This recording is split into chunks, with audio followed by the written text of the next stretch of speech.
Imagine this. You're walking through a forest 2,000 years ago.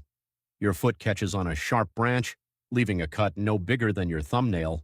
It stings for a moment. You wash it in a nearby stream, wrap it with a strip of cloth, and continue your day.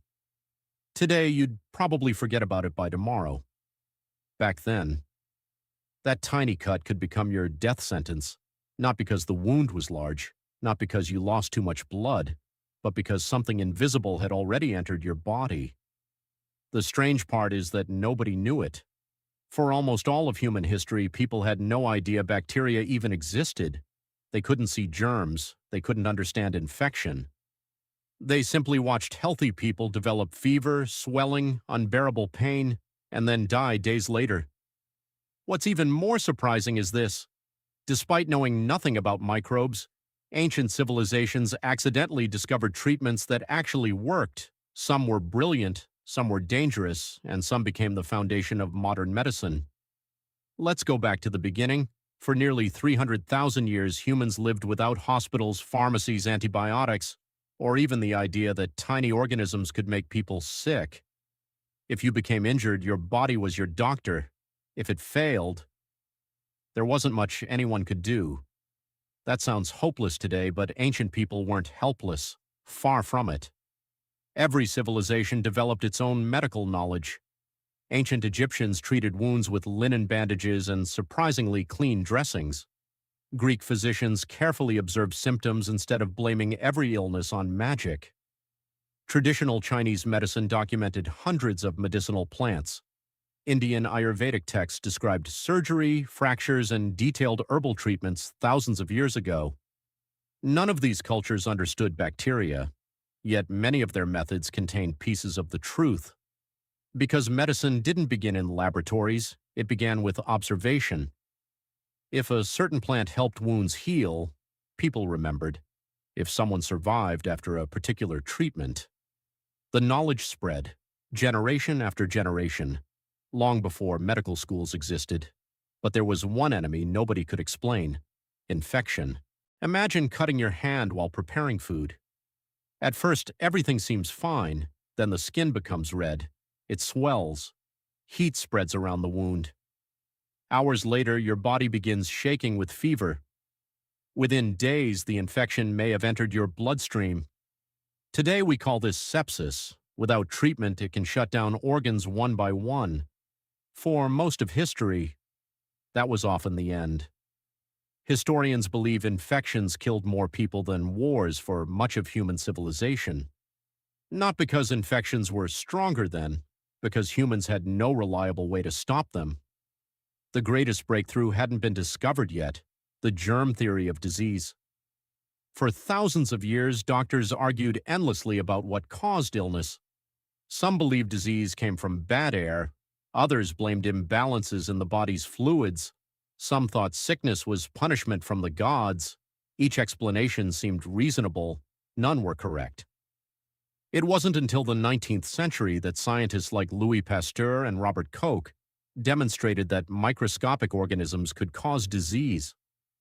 Suddenly, everything made sense. Why surgeons who washed their hands had fewer patients die. Why contaminated water spread illness. Why tiny cuts sometimes became fatal. But ancient doctors never had microscopes. They were fighting an invisible enemy they didn't even know existed. And yet, somehow, they occasionally won. Take honey, for example. For over 4,000 years, Egyptian physicians packed wounds with honey before covering them with bandages. At the time, nobody knew why. Today we do. Honey naturally contains compounds that make it difficult for many bacteria to grow. Its high sugar concentration also draws water away from microbes, slowing their survival. Modern hospitals still use specially prepared medical honey to treat certain difficult wounds, an ancient remedy, validated thousands of years later. Then there was mold. Ancient records from several cultures describe placing moldy bread on infected wounds. It sounds horrifying. Sometimes it probably was, but certain molds produce substances remarkably similar to antibiotics. Centuries later, Alexander Fleming would notice one of those molds killing bacteria in his laboratory. That discovery became penicillin, the world's first widely used antibiotic. Ancient people had stumbled onto the idea long before science explained it. They just didn't know which mold was helping, and which might make things worse. Not every treatment was so fortunate. Bloodletting became one of history's most common medical practices. Doctors believed removing blood could restore balance inside the body. Millions of patients endured it. Many became weaker. Some likely died because of it. From today's perspective, it seems unbelievable, but here's the important part. Those physicians weren't trying to harm people. They were following the best evidence available to them. Medicine advances because old ideas are tested, not because people were foolish. Perhaps the most remarkable doctors of the ancient world were surgeons, without anesthesia, without antibiotics, without modern sterilization. Some performed procedures that still amaze historians. Archaeologists have discovered skulls showing evidence of trepanation, carefully drilling holes into the skull. The astonishing part isn't the surgery, it's that many patients survived for years afterward, their bones healed, meaning the operation itself wasn't always fatal. Ancient surgeons also repaired broken bones, stitched wounds, removed arrows, and even performed cataract surgery in parts of India thousands of years ago. Were the operations dangerous? Absolutely, but sometimes doing nothing was even more dangerous, and that brings us to fever. For thousands of years, fever terrified people. A rising temperature often meant death was approaching, so naturally doctors tried to stop it. Today we know something they couldn't. Fever isn't always the enemy, it's part of your immune system. When bacteria invade, your brain deliberately raises your body temperature. Many harmful microbes struggle to reproduce in a warmer environment. Your immune cells also become more active. In other words, the body isn't malfunctioning, it's fighting back. The same is true for inflammation, redness, swelling, pain. They feel unpleasant, but they're signs that your immune system has recognized an invader.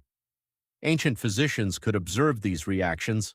They simply couldn't see what triggered them. They were reading the symptoms without knowing the language.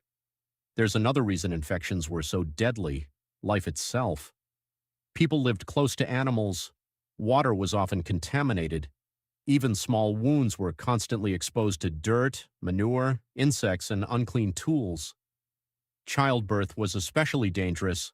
A simple infection after delivery claimed countless mothers throughout history. Even kings and emperors weren't safe.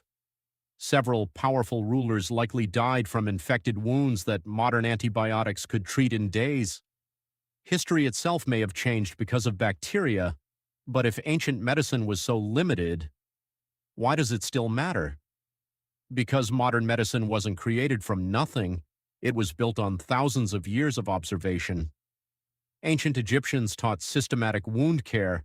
Greek physicians emphasized careful diagnosis. Indian surgeons developed sophisticated surgical techniques. Chinese medicine documented medicinal plants whose active compounds are still being studied today. Even the simple act of keeping wounds covered and clean began long before germ theory existed. Science didn't replace ancient medicine.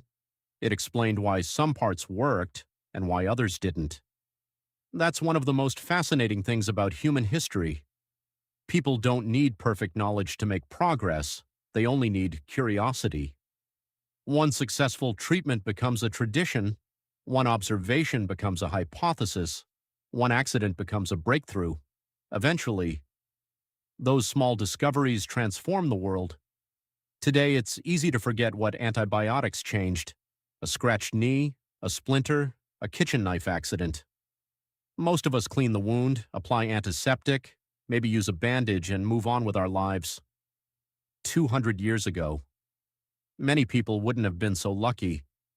The next time you reach for an antiseptic cream or swallow an antibiotic prescribed by your doctor, remember that you're benefiting from one of humanity's greatest scientific revolutions.